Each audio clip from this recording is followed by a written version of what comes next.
नमस्ते। जरा यहाँ देखिए, इस पुरानी लकड़ी की मेज पर रखे इन पीले और जले हुए किनारों वाले पन्नों को। मोमबत्ती की इस हल्की गर्म रोशनी में सुंदर सुलेख और काली स्याही से लिखे ये ऐतिहासिक अध्ययन नोट्स हमें एक बहुत ही दिलचस्प कहानी बताने वाले हैं। आज हम इन्हीं प्राचीन दस्तावेजों का विश्लेषण करेंगे और चलेंगे मारवाड़ के राठौड़ राजवंश के 800 साल लंबे सफर पर। ये सिर्फ इतिहास नहीं है, ये संघर्ष और अडिग साहस की एक जीती जागती गाथा है।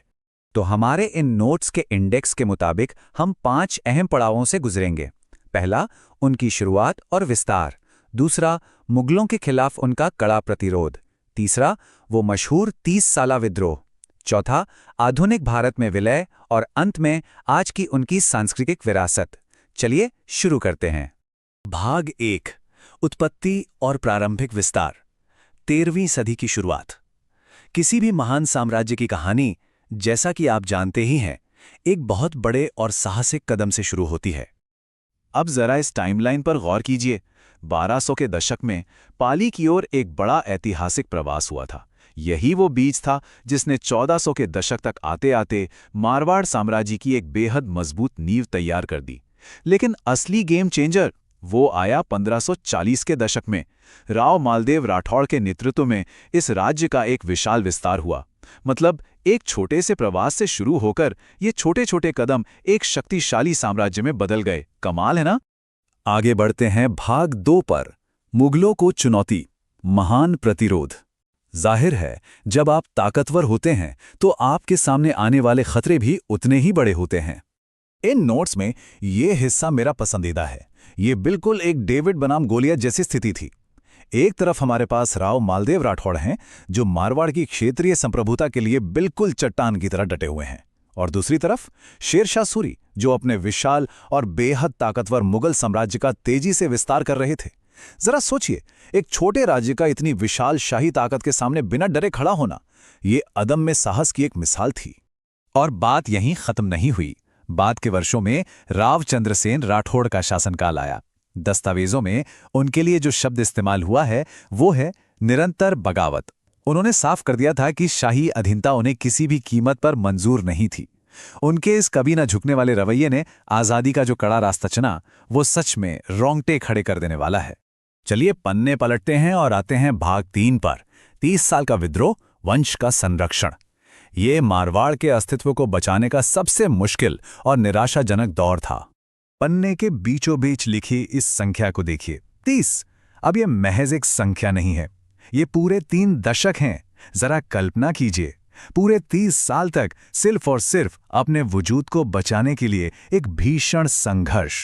एक पूरी पीढ़ी, सच कहूं तो एक पूरी पीढ़ी का जन्म ही इस संघर्ष में हुआ, और उन्होंने अपना पूरा जीवन बस अपने राज्य को बचाने की लड़ाई में ही लगा दिया। और इस नाम के बिना तो ये कहानी अधूरी है। वीर दुर्गादास राठौड़। इन दस्तावेजों के अनुसार उन्होंने ही इस ऐतिहासिक 30 वर्षीय अभियान का नेतृत्व किया था। लक्ष्य क्या था? सम्राट औरंगजेब की लगातार बढ़ती ताकतों से मारवाड़ के राजवंश और उसकी अमूल्य विरासत को बचाना। ये कोई मामूली विद्रोह नहीं था दोस्तों, ये अपनी मिट्टी के लिए एक व्यक्ति के अटूट संकल्प की एक जीती जागती मिसाल थी। खैर, अब यहां एक बहुत ही दिलचस्प सवाल उठता है। एक इतना प्राचीन साम्राज्य एक आधुनिक गणराज्य का हिस्सा कैसे बन सकता है? ये सवाल हमें प्राचीन काल की तलवारों से निकालकर सीधे 20वीं सदी के मध्य की उस जटिल भू राजनीति में ले आता है। सदियों पुरानी राजशाही अचानक से एक लोकतांत्रिक ढांचे में कैसे ढलती है? यही हमारा भाग 4 है, आधुनिक भारत में परिवर्तन, 1947 का एकीकरण। ये महाराजा हनवंत सिंह का वो अहम अध्याय है जब पूरे उपमहाद्वीप में एक भू राजनीतिक भूचाल आया हुआ था। अब 1947 के इस मुश्किल दौर में बहुत सी अफवाहें उड़ी थीं। यहां नोट्स में बनी इस टेबल पर नजर डालिए। एक तरफ है ऐतिहासिक मिथक, जहां ये अफवाह फैलाई गई कि मारवाड़ की योजना पाकिस्तान में शामिल होने की थी। लेकिन अगर हम निष्पक्ष रूप से ऐतिहासिक वास्तविकता को देखें तो दस्तावेज बिल्कुल साफ हैं। महाराजा हनवंत सिंह ने आधिकारिक तौर पर यूनियन ऑफ इंडिया यानी भारत संघ में ही शामिल होने का अंतिम फैसला किया था। ऐतिहासिक सच्चाई उन अफवाहों के धुएं से बिल्कुल अलग थी। और अब हम आते हैं अपने अंतिम अध्याय भाग 5 पर, समकालीन सांस्कृतिक विरासत, धरोहर के संरक्षक। राजनीतिक सत्ता भले ही चली गई हो, लेकिन वो ऐतिहासिक ऊर्जा कैसे जिंदा रही, आइए देखते हैं। इन पॉइंट्स को देखिए। आज महाराजा गज सिंह द्वितीय के नेतृत्व में वो पुरानी राजशाही ऊर्जा पूरी तरह से आधुनिक परोपकारी कार्यों में बदल गई है। जोधपुर की कलात्मक विरासत का सक्रिय रूप से संरक्षण हो रहा है।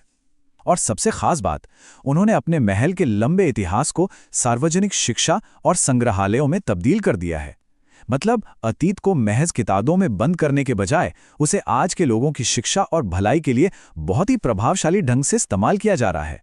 इन ऐतिहासिक अध्ययन दस्तावेजों के बिल्कुल अंत में हमारे सामने एक बहुत ही गहरा सवाल उभर कर आता है। संप्रभुता का क्या अर्थ रह जाता है जब कोई राज्य अपनी राजनीतिक सत्ता तो खो देता है लेकिन अपनी सांस्कृतिक आत्मा को बचाए रखता है? जरा सोचिए इस पर। राजनीतिक सत्ता और सीमाएं तो समय के साथ हमेशा बदलती रहती हैं, राइट? लेकिन अगर आपकी सांस्कृतिक विरासत और आपका इतिहास लोगों के दिलों में जीवित है तो आप हमेशा संप्रभु रहते हैं। शायद मारवाड़ के राठौर राजवंश की सबसे बड़ी और स्थायी जीत यही है। इन ऐतिहासिक पन्नों के सफर में मेरे साथ जुड़ने के लिए